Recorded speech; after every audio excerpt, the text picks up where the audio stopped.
साहित्य, संस्कृति और कलाओं के विविध रंगों के बीच संपूर्ण विश्व को शांति और सद्भावना का संदेश देता विश्व रंग का चौथा संस्करण 14 नवंबर से 20 नवंबर को राजधानी भोपाल में होने जा रहा है। रविंद्रनाथ टैगोर विश्वविद्यालय के कुलाधिपति संतोष चौबे ने बताया कि विश्व रंग के तहत 14 से 16 नवंबर तक कला महोत्सव और 17 से 20 नवंबर तक साहित्य महोत्सव का रंगारंग आयोजन होगा।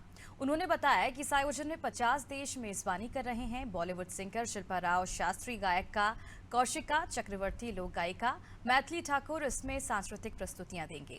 विश्व रंग के सह निदेशक डॉक्टर सिद्धार्थ चतुर्वेदी ने बताया कि लेखक से मिलिए विशेष विश्व कविता सत्र, भारतीय ज्ञान परंपरा और राष्ट्रीय शिक्षा नीति पर सत्र के साथ ही अन्य सत्र में शामिल होंगे।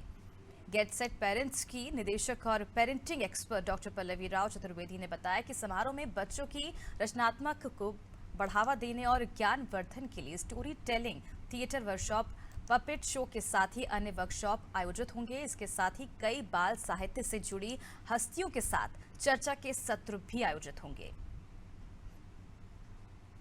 विश्व रंग पूरी दुनिया में विशेषकर भारत में लगभग सबसे बड़े महोत्सव के रूप में उभरा।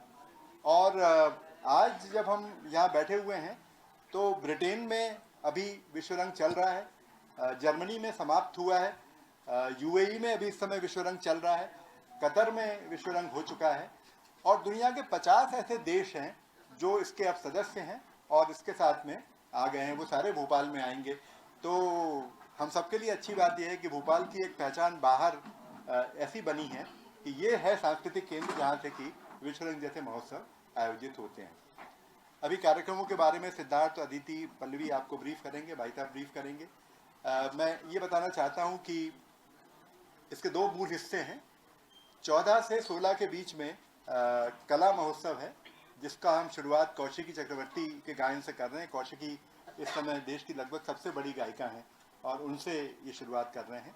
उसके बाद में हमने अपनी भारतीय परंपरा के बीच जाते हुए एक श्री राम भारती कला केंद्र की रामायण प्रदर्शन का भी अगले दिन प्लान किया है।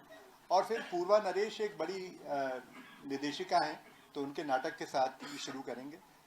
इसी के साथ बहुत सारी चर्चाएं कलाओं पर और कलाओं के विविध विषयों पर भी हैं। एक नेशनल पेंटिंग एग्जीबिशन का भी उद्घाटन 14 से 16 के बीच में हो रहा है। 17 से 20 के बीच में हम लोग मिंटो हॉल में मूव कर जाएंगे और मिंटो हॉल में बहुत सारे समानांतर सत्र हैं। लगभग 100 सत्र साहित्य पर और कलाओं पर हो रहे हैं। 3 मुख्य फेस्टिवल हैं, एक मूल साहित्य फेस्टिवल है, साथ में इस बार आदिवासी कलाओं और आदिवासी विमर्श पर भी एक ट्राइबल कम्युनिटी का फेस्टिवल रखा गया है और जीएसपी के साथ मिलकर बच्चों पर एक बड़ा फेस्टिवल कर रहे हैं। ये डिमांड पिछली बार आप लोगों ने की थी कि आप बच्चों के लिए कुछ क्यों नहीं करते, तो इस बार स्कूल के बच्चों के लिए एक बड़ा फेस्टिवल आयोजित हो रहा है जिसमें अपने शहर के सारे बड़े स्कूल शामिल हैं। उसमें भी आर्ट्स भी है, लिटरेचर भी है। तो इस तरह ये एक ऐसा सम्मेलन बन जाता है जो कि पूरे विश्व का ध्यान आकर्षित कर रहा है।